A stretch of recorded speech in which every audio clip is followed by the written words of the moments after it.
Hello, everyone, and welcome to today's Spouse Link live stream. So, you hear that life is really good on the other side of military retirement, and it is. But did you know that there are some pretty funny moments that come with learning to be less military and more of a civilian?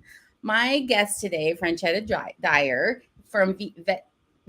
Okay, I'm gonna get this. It's one of those days. All right, from Vetech Business Services LLC has not only built a business around supporting retired military families into a career-ready status, but she's passionate about making sure every other aspect of their lives gets support too. So now here's what happened. Franchetta had to go get her military ID card this morning. And if we know anything about getting a military ID card, and if you've ever done this in a retired status, you know that it doesn't always go smoothly. So I kind of had a freak out moment. And then I just invited a second guest to join us today. So other than just Franchetta, we are also going to welcome Selena Conmackey to our show today, who's going to come and join us and talk about all 5 things that we have to do before we should retire. These are ASAP things, right? This is stuff that it does have a serious side to it, but really there is humor to learning to live like a civilian when military retirement is on the horizon. So from the mouths of somewhat experienced and seasoned retired military spouses, we can't wait to take you on this journey with us. Let me introduce myself very quickly. My name is Anna Larson. I am your Spouse Link ambassador. I'm a copywriter, a digital marketer, I'm a homeschool mom, and I am a retired military spouse. So these live streams are for military spouses looking for connection and support as they near or cross over into a transition to retirement from active duty military world. SpouseLink was created in 2012 by AFMA, the American Armed Forces Mutual Aid Association, to support, inform, and inspire military spouses around the world. Now, I'm just going to give you a little personal information here. The air conditioning in my house is out right now, okay? So I'm sitting in what's like 97 degrees right now in this office. So if I start perspiring or pass out from heat stroke, this is why. I'm just giving you this heads up right now, because I live in Texas and it's 110 today where I live.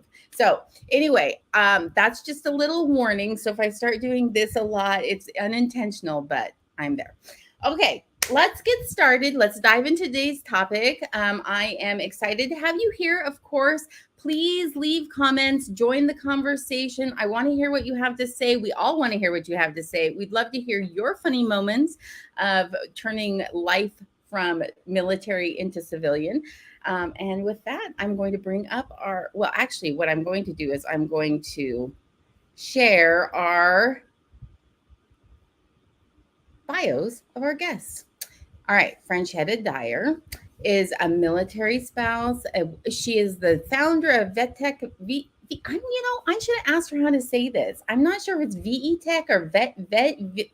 I think it's Vetech Business Services. We're going to clarify this when we get there. Vetech Business Services, a woman-owned small business. She's a military spouse. And she helps individuals grow their personal and professional careers human to human. She holds an MBA and an MSN in business administration and management. This lady is on point. She knows so much good information to help you get career transition ready. And then our second guest today, Selena Conmackey, is a WordPress web designer, and she helps small, medium-sized businesses with digital strategies like social media management, email marketing, and paid ads. So when she isn't doing something awesome digitally, she is spending time with her Ohana family, because Selena is a native Hawaiian, drinking coffee out of her mini Starbucks mugs, or binging on Real Housewives, and having therapy sessions with her dog Coco, which is so much fun. So let's bring Selena and Franchetta into the stream. Good morning, ladies. That was a rough start. It's the heat, Anna. I feel like it's the heat. You know what I mean? Yes, the heat. I hope so. Look, yes, I know, Martin. I'm feeling that. This is like I think that was from the heat. Yes. Yeah. So, it's glowing, not perspiring. Thank you, Amy. If I'm glowing a lot today, this is going to be the reason why. So, We are super excited to have everybody here with us. Thank you so much for joining us live on today's Spouse Link Live. I feel like we should just kind of jump in right to our conversation and start with the very first thing that we had on our list. So, all right. So when we started talking, the reason this Spouse Link live stream began is because Franchetta tells this story about when her husband was getting ready to retire. She started to make him wear civilian clothes to practice to practice what it was like to be in civilian clothes all the time. So she would, Franchetta, tell your story really quick because I want to hear this. Um, when my husband would go out, I'd made sure that he had on regular civilian clothing because sometimes the clothing still looked like he was in the military. I could tell creased blue jeans, creased in them. You could stand up and you're like, are you kidding me? It's not going to work for me. So what I started doing is me and my daughter, he'd wear an outfit. And if we didn't like it, we started taking out one shirt, putting in a different shirt to the point that when he would go out, we could blend in because we lived in Germany. So we were supposed to blend in. So we learned how to blend in. And so even now, when we go out, I dress him in the little khaki pants, the nice little untucked shirts, and the little loafers. And he always tells people, my wife dressed me. You're transitioning. You're not a soldier.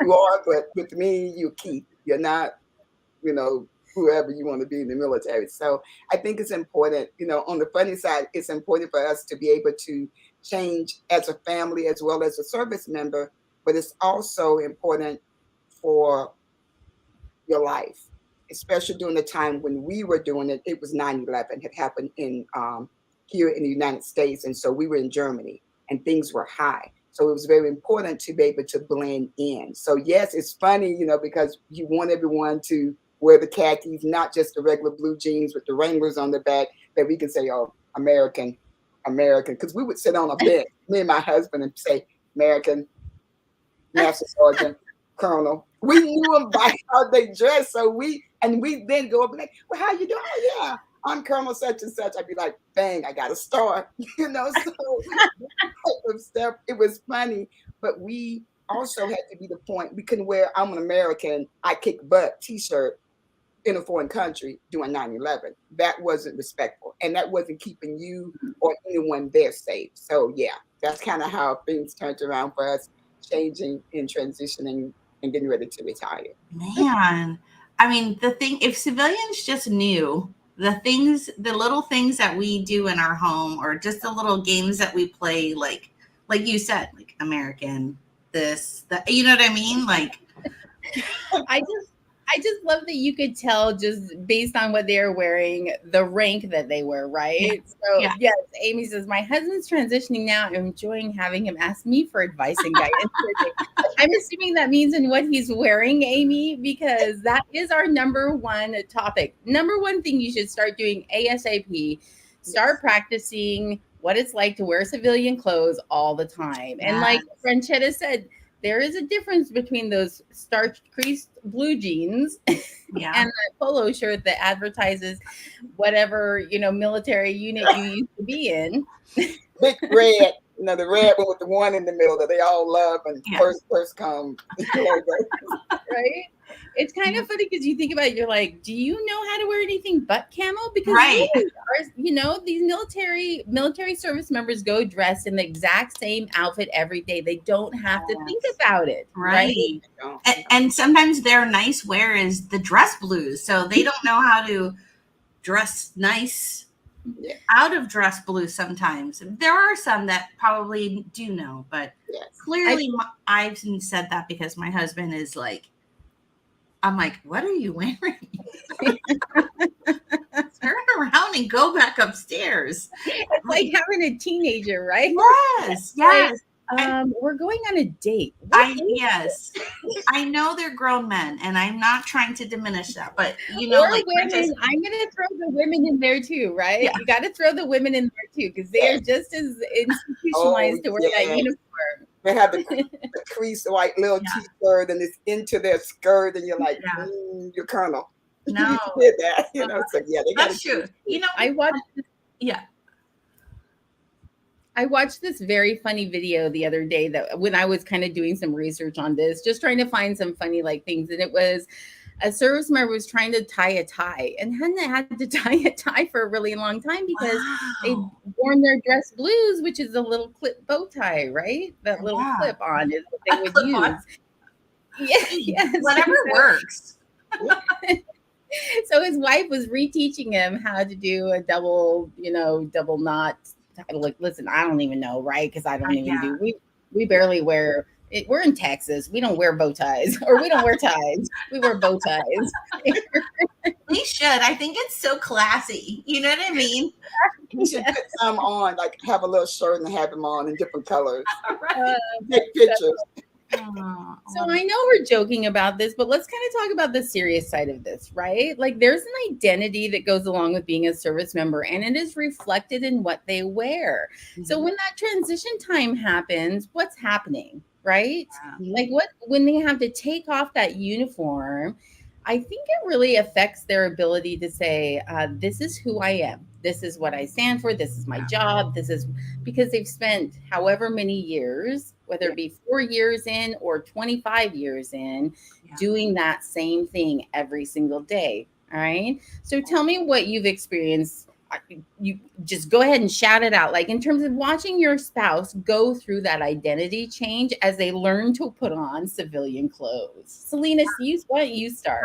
I'll just say like, it definitely was, I think it was more of a struggle for me than it was for him in the sense of he was like, why does it matter if I have like my athletic shorts on and a t-shirt that is like he was 19 years old, and we're in our 40s, right? And but I'm watching him, I think like you said, it's interesting to try to see like what is his style now that he's 24 years out. He went in and I think still had the same mentality of his clothing wear because he just was he was military, army all the way 24/7, whatever they did. And we're still trying to figure that out. And I don't, it's been an interesting one because like I said, I mean, we were on vacation in Hawaii and I was like, you're wearing a t-shirt to dinner? He's like, I said, did you bring anything with a collar? You know what I mean? And so I think it's just getting them used to it. We're not yet at a year mark of our retirement phase. And I think, but I was really proud that he bought shorts that were not cargo shorts. You know what I mean? Like that was a big win. And so I'm excited for him. And now we're going to move into collared shirts and, that's his start. All right. So he just doesn't want to appear too hipster, apparently, and so, and I know we talk about the seriousness and it is, I think I had said to him, like, he would get up and he was just like, I don't even need to put a shirt on. He was just walking around with his, his shorts. And I was like, I think you just maybe 9 to 5, like Franchette, right? You got to give them like some kind of a structure. I was like, just put a nice shirt on, put shorts on, do something, but start it at 9. You know what I mean? Because he's not working. He's just enjoying the retired life. And I was like, put something on that is not your sleep pajamas.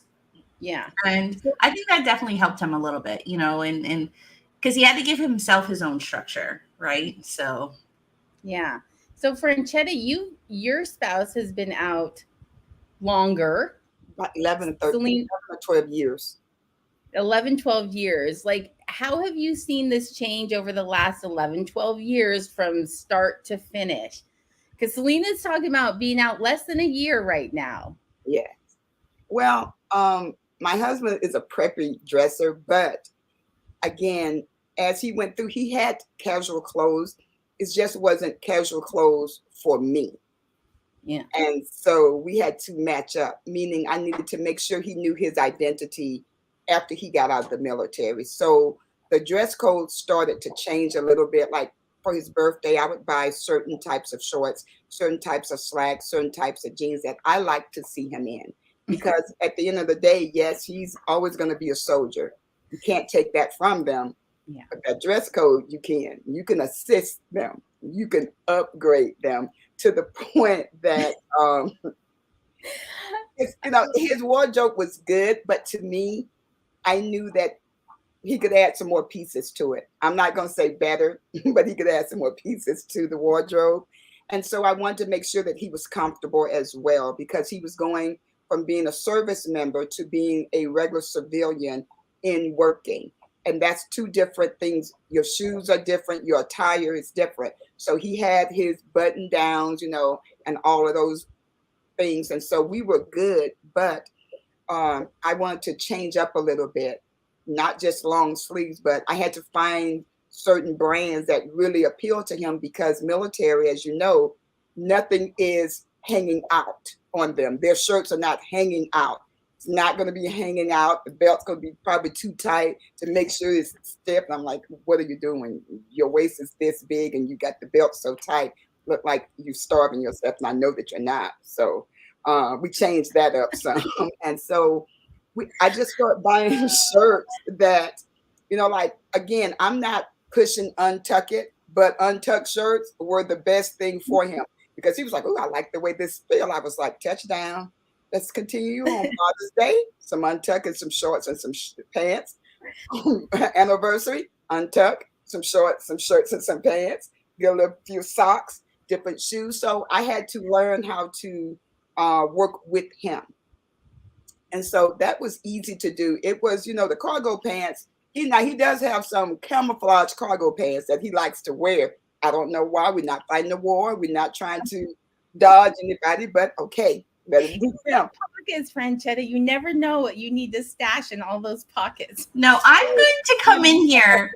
8 pockets. You got 2 here, and you got the little, you put like coins in, then you got the ones for the phone, and then the back pockets got some. I'm like, but you put the wallet in the front. I mean, Franchetta, my husband still has me hold his stuff. And I'm like, but you have 8 million pockets on your cargo shorts. Cargo pants. So you hold it. Well, in fact, I should give you my purse. The whole cargo pants. Put it in the front. What I mean? Oh. Yeah, but cargo pants is something. And my husband have quite a few cargo pants, right. And I'm just not sure why. So I don't say anything. So what I did one day, we was going downtown.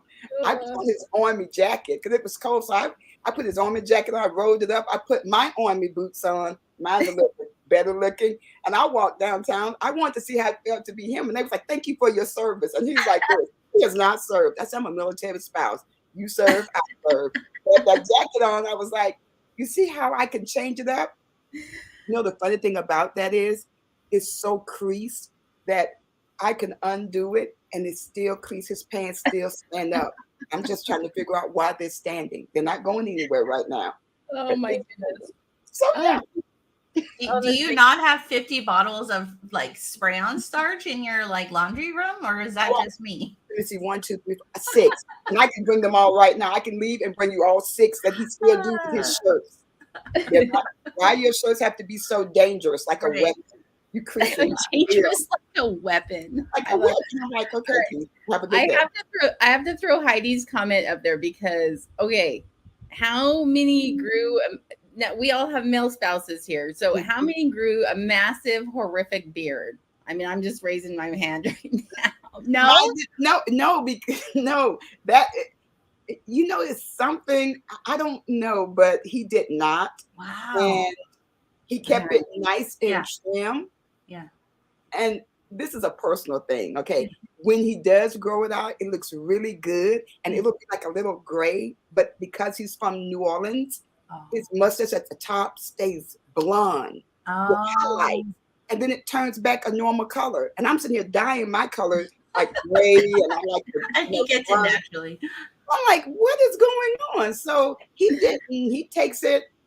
He won't let that grow. That's the only time, unless we're on vacation, then he'll let it do it. But besides that, no, he won't do it. He won't be Santa Claus for me.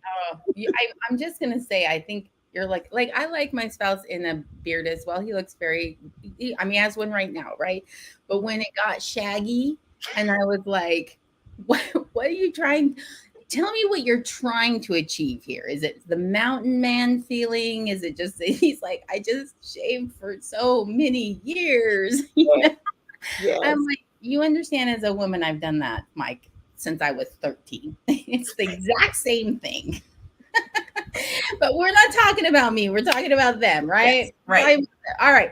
Let's move on to number 2. We could go on all day, I think, about wearing. Yeah, this could be the only topic, and it would fill the Right. whole hour. We have fun with it.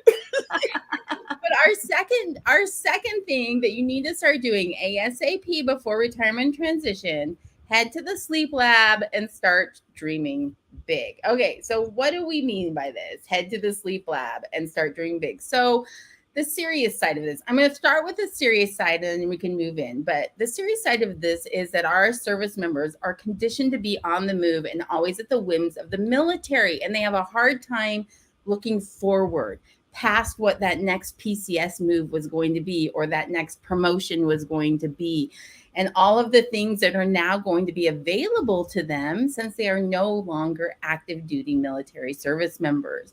So learning to look forward to something to satisfy that wanderlust, that get excited about stuff like that. So that's one part of it. But the second part of it is the sleep part of it. Like, it is, my spouse went from sleeping for like 4.5 hours every night to now he can go like 12 hours, no problem. And sometimes I'm like, are you poke? Are you alive? Are you okay? It happened a lot faster than I expected. Yeah. I don't know. I wonder for them, because also my husband did the same thing, that I did get worried, but I had remembered Anna telling me this is going to happen. Don't let the sleep freak you out. But it kind of ties in with the whole getting dressed and just finding structure. He slept because he was like, I have nothing else to do and I'm not sure what to do. So he's like, I just slept, and so I was like, okay, get up at 9, put these clothes on, not your pajamas, and finish this. He was getting his license for drone, and that was part of the dreaming big, right? And I think a lot of them sometimes, they're so used to being given, here's the playbook for your new unit. Here it is. Everything's in there. Run it like this. We give you your briefings every day. You know what I mean? They're so used to getting the information and then executing, right? And so he's like, where's my playbook? What do I do? How do I do? What is this dreaming big thing that my wife does in her office every day? So what you're saying is we need to start gifting them like a how to clean the house playbook. My husband's like he loves to vacuum, and sometimes I'm like, you've already vacuumed. Like, this is not like the big success story of the day. You know what I mean? Like, you did this yesterday. I think we can. There's other things, and it was a readjustment of like what we all would do in the house since he was here now 24/7 in the house, 365. Yeah. Franchetta, what about you and your spouse? Like, how did this work for you? Because he had a job he was going to, right? So did that fulfill that dream big, that being able to look forward to something for him? I believe it did, but also on the sleeping part of it, and this is the messed up part of it, every morning my husband still gets up at 4:30 or 5:30. So when he gets up, I get up. So it's not like I'm trying to do. So maybe it's like if they. Yeah. So he still gets up. Like, you would think after retirement, we would have slowed it down just a little bit. But because he gets up, then Franchetta is woke up. He doesn't realize that when he gets out of bed like a ninja, and when he walks with you cannot hear him walk. And so I'll be woken to bed like, I know he's up. Let me just feel on the side of the bed, and he's not there.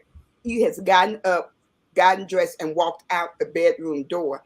And I'm like, I was woke. I was watching. And how did he do this? So he still has the mentality of a service member on certain things. And he still wakes up. He still works out. But while he was trying to find that position, that was the part that I had to help him with, because I was in one state and he was in another. And I had never been separated from my family. Out of all the time we've been in the military, I had not been the one that had to go to another state to make sure that we had, everything covered for retirement. And so that was different. And then with everything else, then we just kind of rolled with the punches, and we knew what we needed to do for retirement.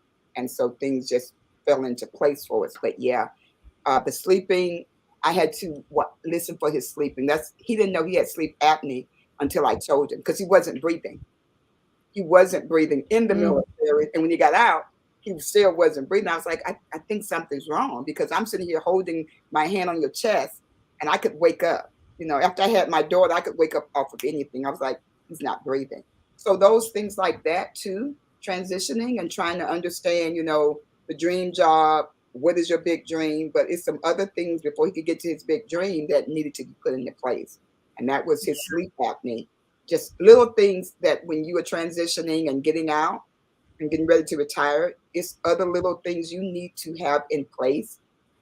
Dress code, please have that in place, but make sure your benefits are in place for yourself health-wise, and then go back to those dress code again, because some of them are still dressing, and I can still pick them out downtown when I sit on the bench. And I love that every Saturday. You know what I love about you, Franchetta? My grandmother, she's 95, but she flew for Hawaiian Airlines back in the late 40s. And they were trained to always come out with your face done, looking good. Always. You never, ever, ever left the house looking like you lived on the streets, right? That's what, so my grandmother is always assessing every single one of her family members. And so I was like, there's Franchetta. She's like, that's not how you leave the house, Yeah. But, the funny thing is this. I got dressed one day to leave with my husband. And at that time, I go back. He was my boyfriend. And I got ready to leave out with him. Remember, he's in the military. And I get ready to leave. And I'm thinking I'm dressed. And he said to me, when you get dressed, we can leave. Oh, snap. I went back in the one go over. I closed the door and I'm in a big mirror like, I am dressed. I was like, okay, I'm about to change. I got my little Hawaiian dress on. And he's like, okay, let's go. Wow. Oh, isn't that interesting? See? It goes both ways, I guess. Yes. It goes both ways, right? Yes, even now, my husband be like, no, you can't wear that, because that's just for me and you. This dress, you can wear that. And I was like, it's because last week I wore it and it was good. But for some reason this week or this event, it's different. Yeah. Oh, yeah. Okay, I'm going to jump back to sleep apnea. I want to talk about this for real for just a second, because my spouse also had to do the sleep lab and ended up with a CPAP. And in my head, I'm thinking he should have had this for years, right? And maybe that's why he can sleep for so much longer also, because he's sleeping so much better in that sense. So I do want to point out, on that serious side of dreaming big and the sleep lab, and while we're kind of joking about this, that is something that you absolutely should have your service member checked for. If they are having trouble sleeping, or if you sense any of that, please make them go to the sleep lab before they retire, so that it is part of their VA assessment for their disability benefits and all of that kind of good stuff. All right. Should we move on to number 3? So, all right. So our number 3 is all about getting in touch with your feelings. Okay. So now I'm talking about pulling out all of the crier movies: Beaches, Still Magnolia, Life is Beautiful. My spouse might add something like, Black Jar in there, some ridiculous military movie that he's like, oh, this is the best movie ever, But the point of this conversation is that our service members are involved in something that they feel very proud about. For the most part, I'm generalizing here, but they feel very proud being a service member, having served their country, doing what they're doing. There is a purpose behind every mission that they've held, every position they've held, and that's been ingrained in them for years, right? And so now they're at a point where that mission and that purpose is no longer there.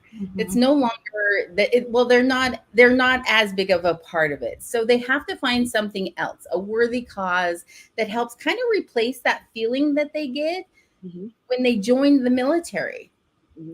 So in that sense, that's what I'm talking about with get in touch with their feelings. Now, all joking aside, we do watch a lot of movies at our house, right? Now that is the jokey part. We watch a lot of movies at our house, and I'll be like, "Is this one gonna make you cry?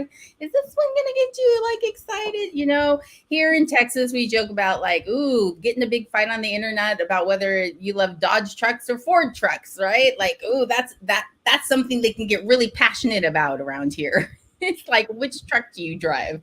Okay, so what have your spouses done in this post-military world to find that thing that gives them that purpose? Well, so I'll jump in real quick. I touched on it lightly, but he was very passionate. He loved like getting into drones, like the last year of his, like when he was in the military, and he liked it enough where he thought maybe I could make it a business, right? Or maybe I can lean into that. And so when he got out and was wearing still cargo pants and sleeping in very late and not sure what to do, that's when we like said, "Hey, do you like this enough to get the license? Go to the school, go get your drone license." And I think what I liked most about that too, it also led to him to find a different community that wasn't military. And it was like-minded people, right? He joined all these forums about drones. He shares his work. And so there's this sense of like, he's getting validation that some of his work looks good. And so he feels like he's going down into the right path of just something for himself. It's not super giant. He's not opening some $1 million like business building, but he loves this little thing that's his new passion. And it is, what feelings he does allow people to see. That's for him is he got into the drone, and it's just, and I like that for him because I think, he feels like he's part of something. And that's what it's all about, right? It doesn't have to be some magnanimous, massive charity that you start from scratch, right? It's just about finding something where they feel good about what they're doing. It gives them something to like be excited about. Okay, Franchetta, what about you and your spouse? What did he find that kind of filled that void? Well, my husband Keith enjoyed running, and he enjoyed archery. So that was some of his things that he really enjoyed. So we then enjoyed that as well with him. So we have our own bows as well. And then he likes the shooting range. And so all of us can shoot as well. But the one thing that I have noticed about my husband is that, and it's hard for him to smile because he's a Gemini, so he could be smiling and stop right in the middle of it and be like this, ha ha. And then that makes me laugh, and I would have tears down my face, and he's like, "What's funny?" I'm like, "Make it worse." But the one thing that I've noticed about him, that even when he comes home every day, he takes that moment to unwind and to breathe. And I step back. Before I didn't, as a military spouse, and still am a military spouse, but when I would work, I'd tell him my day, but now I try my best to let him go in the backyard, have that set with his cigar, his whatever he has, cognac, whatever he has for the day. And he does his flowers and his herbs. So he grows all these different herbs and he's great at it. I can kill everything. I mean, he has everything back there. So that is his peace of mind. And I think when you say get in touch with your feelings, that service member has to be able to breathe. And it's not going to always be about work. Yes, they know that they want to provide for the family because they've been doing that, be it man or woman. It does not matter. They've been doing that for a while. But at that same time, we have to help them to breathe. Help them to breathe. Help them to still stay active, because sometimes their bodies can't just stop doing exercise or can't just stop being in charge. You have to give them little projects for them to be in charge with, so that their body and their mind can easily come down, down and down, not just drastically, because so many sometimes come down too fast and the outcome is not positive. So allowing them to be in touch with their feelings and ask them, give them hugs, give them kisses, let them know that they're still the number one thing in your life, because after the mission is done, and it will get done for many of these service members, we are the ones that's going to love them. We are the ones that's going to cry with them when we see them hurting. And that's what I had to do, and I had to learn, as a military spouse. And sometimes I didn't cry with my husband. I just sat back and watched him and saw the difference in him develop new things and push that. If that answers the question to the point. Absolutely, it does, Franchetta. In fact, I feel like what you just said is so important for. Yes, I'm just such great advice, right? Because it really is exactly what we were trying to get. I joke about, get in touch with your feelings because they're hard, tough. They've been going hard and tough for years and years and years and years, right? Mm-hmm. There is going to be that moment where it all kind of comes tumbling down. And you're right. Military spouses are the ones that are going to be there for them, to love on them, hug on them, tell them they're still important, and help them find their way through those feelings. Yes. To where they feel good. Okay. So I feel like we almost don't even need to talk anymore about that. But I do want to say this. I did go on ChatGPT and I had it write me a haiku for retirement as part of this. And I want to share it. It's actually pretty good. I'm super, I can't write a haiku for nothing, but ChatGPT can. So I'm going to share this. Camouflage fades now. Battle weary steps find peace. Retiring salute. Doesn't that just fit? That's just like an ending, a good fitting ending to this part of our conversation, right. And everything you just said, Franchetta. Yeah. Well done, ChatGPT. Well done, ChatGPT. All right. It's not useless. See, it worked. Okay, let's go on to number 4. Okay, number 4. I got to sing it. Let it go, let it go. All right, I'm joking here. I'm not really joking actually at all. But we're going to talk about letting things go. All right, I just want you to hold up fingers. How many tough boxes are still in your garage now that your spouse is retired? How many what? Tough boxes of military gear. They hide in multiple places in my house that I don't know if I really have a true count. Yeah. My husband's closet. Last count for me is this many. We're retired. He does not wear that stuff or use it anymore. But we might someday. If the apocalypse happens, we are set. They'll make good boats. I'm sure they'll float, right? If there's a flood that comes, or it gets worse. My spouse, okay, I'm totally throwing him under the bus right now, but that's all right. He's good with this.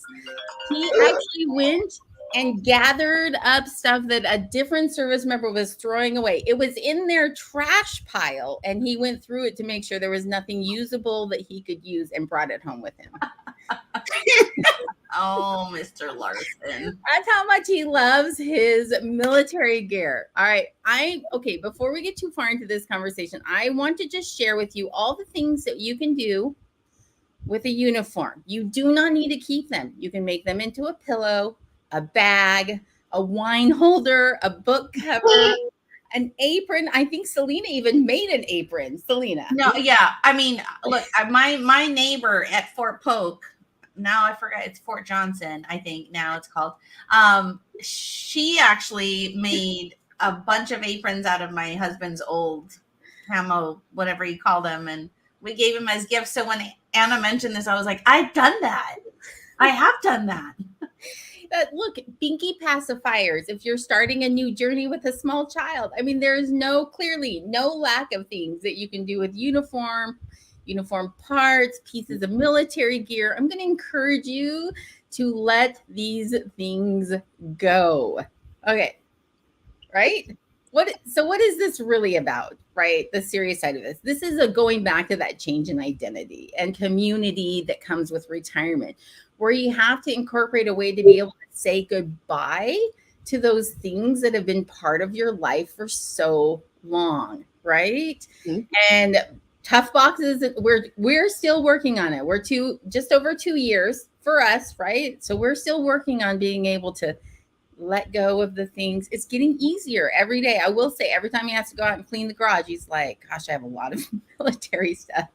I don't know if I'll ever really use this winter gear. I'm like, babe, it's 110 degrees. We live in Texas, right? Never gonna, right.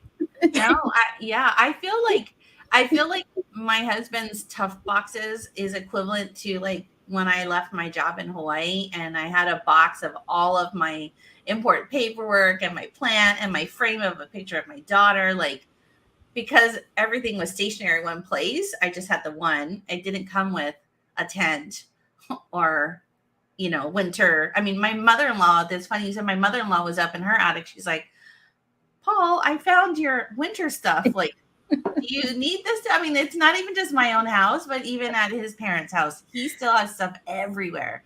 Yeah. And I don't think it's gonna go. I think it's just like that what is that like mentality, the mind, like that's like that's their part of their identity, and it's not just a piece of fabric. Yeah.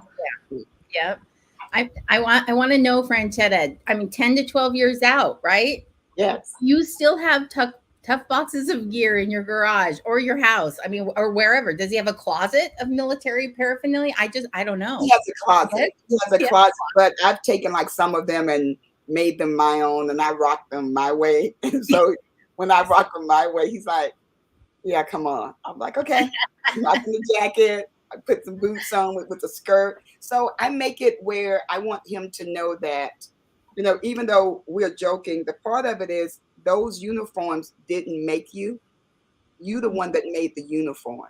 So we're not taking nothing from you. If they gave every uniform away, everything away, it wouldn't take from what they have done for us. And I think that's the piece of when we say let it go, we're saying to them, hey, you were husband or wife, friend, lover, all those things, but these uniforms, that was a uniform. And we want you to know that when you let that go, if you should give it away, whatever, that doesn't take away from you being a soldier, a Marine, Navy SEAL. It doesn't matter. And I think that's the piece that sometimes we don't say to them. And even though it's funny when we see them, like you all got 8 different places. I only have one closet full, but you all got more than I do. But at the same time, I think for them, that they see their life kind of like floating away in that uniform because they remember. It's no different than when you are a mother and you keep little things of your kids because that reminds you, hey, this is when they were 5 years old. Yeah. That uniform reminds them sometimes of different phases in their career, some good and some bad and some sad. And so I think that's why some of them, they'll laugh with you, but in their mind, they're like, I really don't want to get rid of this. So we have to some point say, I want you to get rid of it, but what does this mean to you? Maybe. Yeah. Franchetta, I feel like I'm learning so much from you as just a 2-year out spouse. I'm not like now I feel like we could go through this tough box together and I could hold up like this, I don't know, whoopee and be like, what does this mean to you? And I would get a story from it. And maybe that's part of that process that we would need to go through for him to feel comfortable saying goodbye to those things. And I love what you said about it's you that made the uniform, not the uniform that made you, right? And making sure that that distinction is there for them, that when you leave, it's not like now you're nobody. You're still that same amazing person that served for however many years you served and did all those amazing things. And it doesn't matter if you're wearing a uniform or not, you're still that person.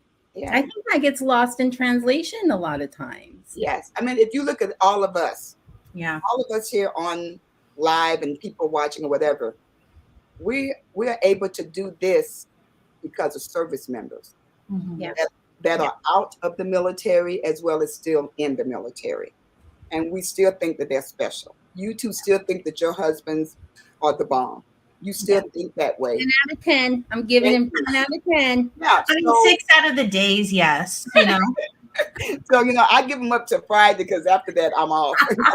so Tuesday. So I'm just gonna say that Tuesday through Thursday. Friday, Saturday, Monday, that's my day.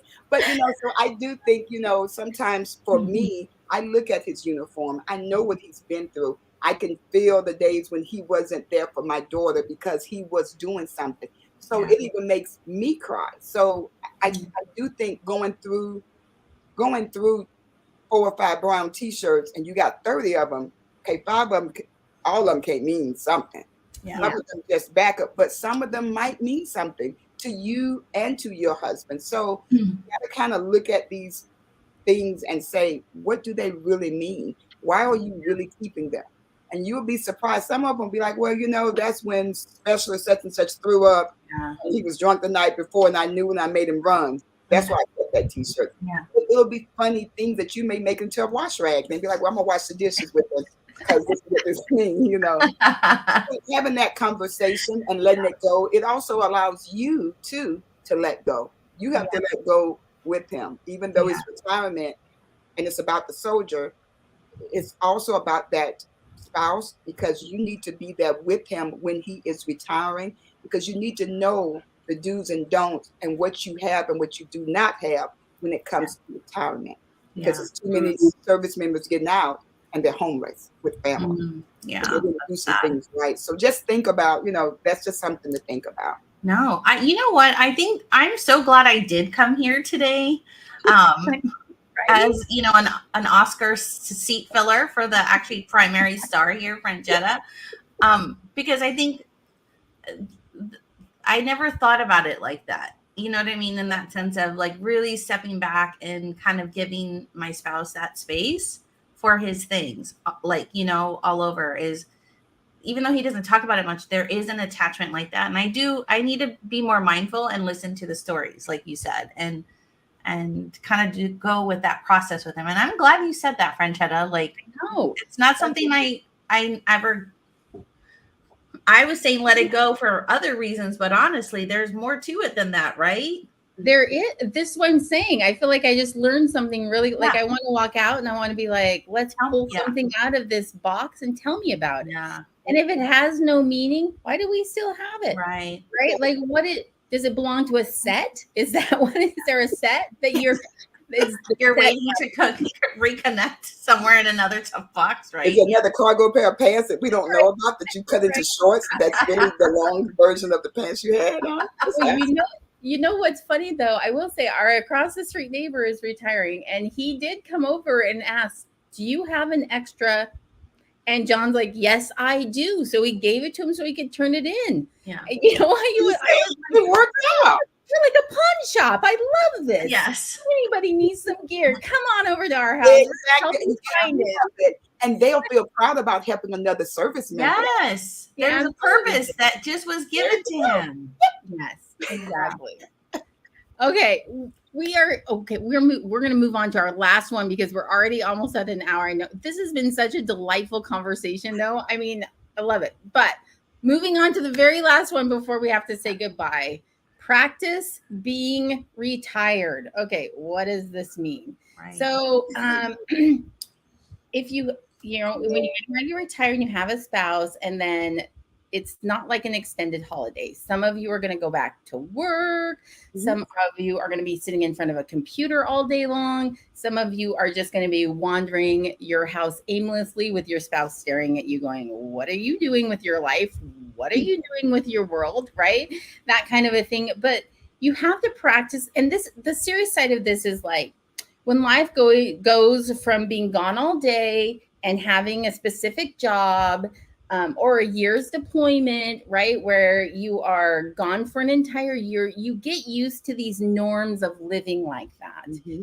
And retirement is a huge change. So always being together, not having deployments for that separation that you may have gotten very used to having in your relationship can put a really huge strain on your family dynamics and how that works, right? So no matter what you are going to be doing after retirement, the change is real and it is there. So Selena's spouse and my spouse both chose to stay home and not work, but Franchetta, yours did go to work, right? But we all still are experiencing that same huge change of what day-to-day looks like. So when we talk about practice being retired, what would you say about that? Franchetta, you want to start with this one? Practice being retired means that the individual has to understand what retirement looks like for them. And then the family is pulled in to that, because that service member has to make that decision.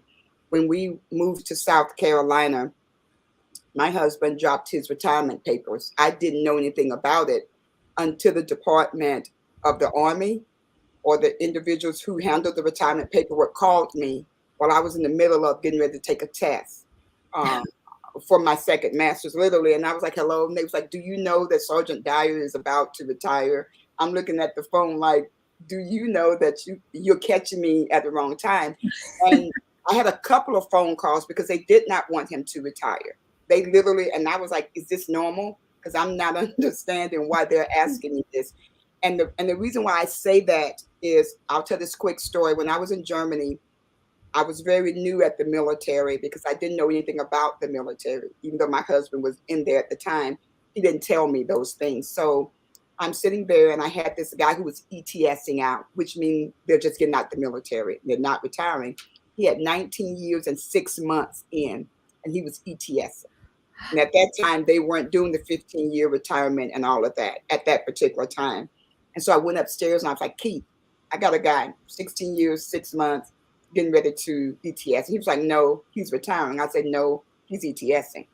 And so my husband pulled him aside, and his wife said, if you do not get out, I'm going to divorce you. Mm. That's part of practice being retired. She gave him, he was not ready, so he just got out. We have to understand, when you say practice being retired, that is a big deal.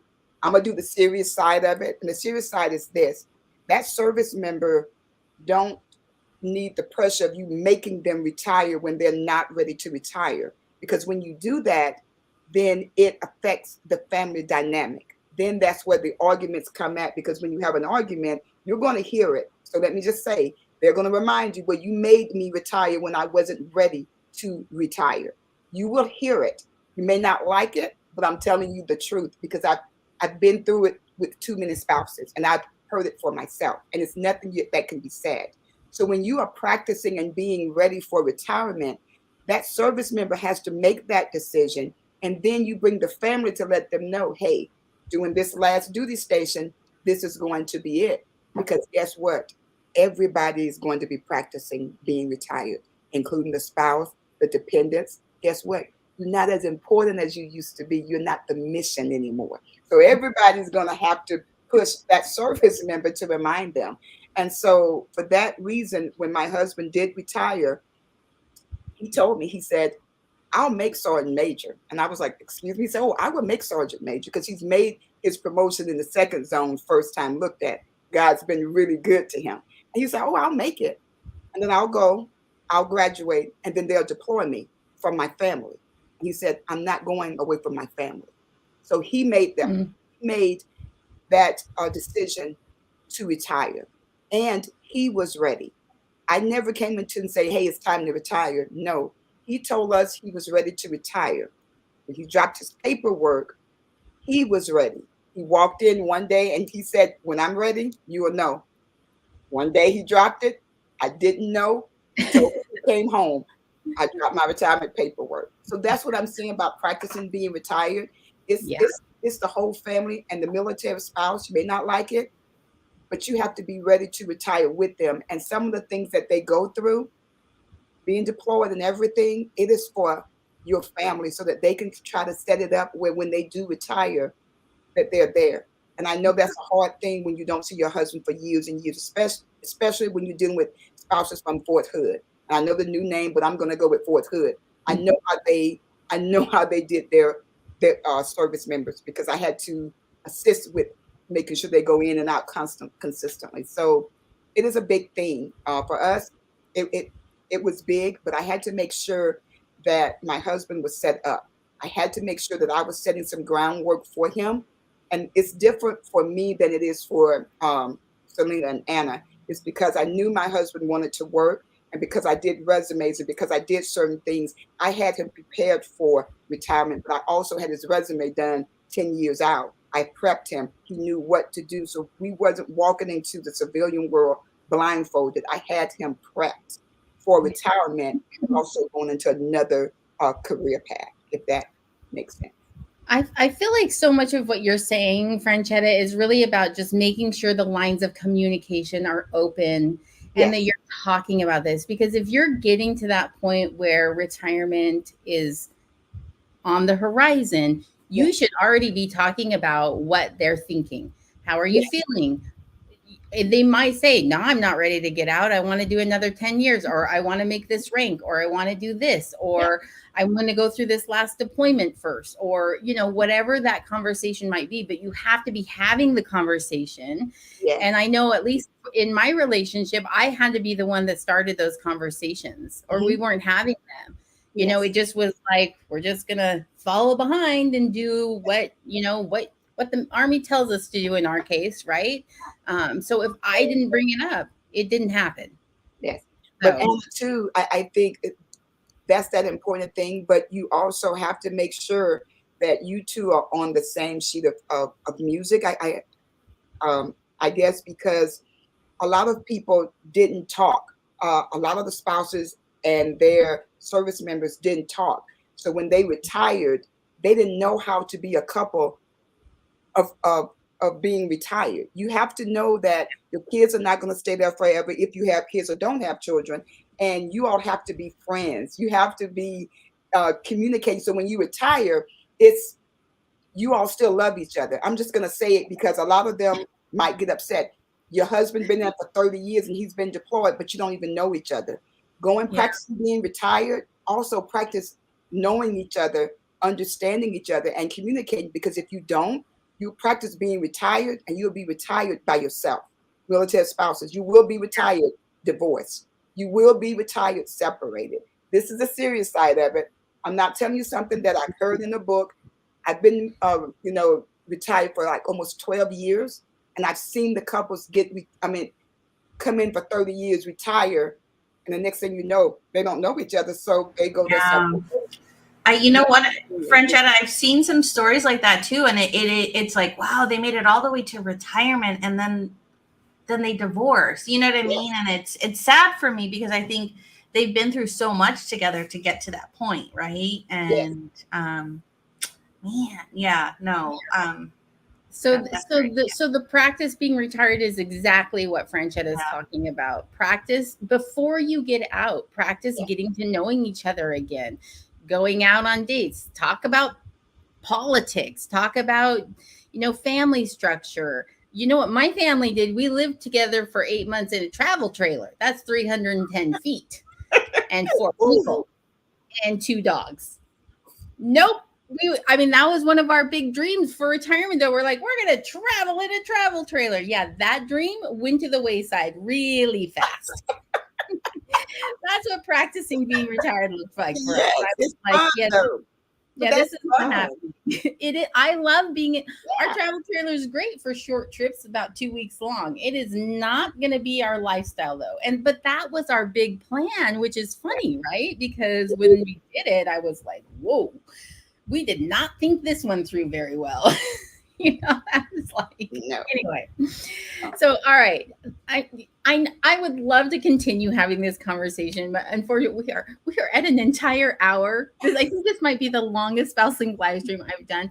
But what a fun and fantastic conversation that we've been able to have, right? Yeah. And while we hit on the jokey sides of things and laugh about it, we also, I think, gave some great advice to military spouses that are out there looking at what retirement might, as it comes, like what kinds of things you should be watching for. So, all right. So I totally butchered Franchetta's business name. Okay. It's Vetech.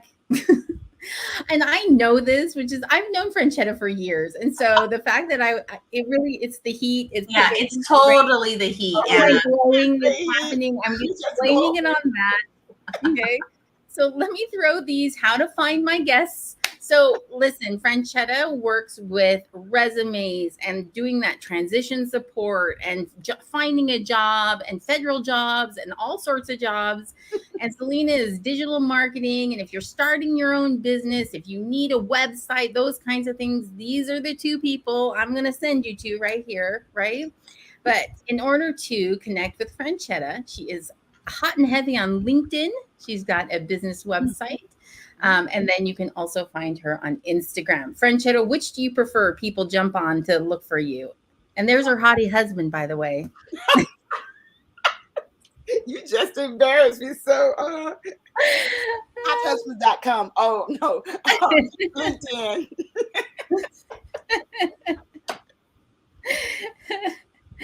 So yes, connect with Franchette if you need help with services with retirement. Okay, Selena, let's move on to you. Selena, I didn't have a picture of you with your hottie husband, I'm sorry to say, but we're going to remedy that for the next time. Right. No, yeah, you can find me everywhere. I am also on LinkedIn, but I think I go through phases of just I'm on social media and then I'm not on social media. Then I'm on social media and then I'm not. So wherever you are, I really am. I'm in LinkedIn, Facebook, Instagram, TikTok, Twitter, all the things. Perfect. Thank you so much. All right. Ladies, thank you again for joining me today on today's Spouse Link live stream. I look forward to the many conversations that we continue to have as retired spouses.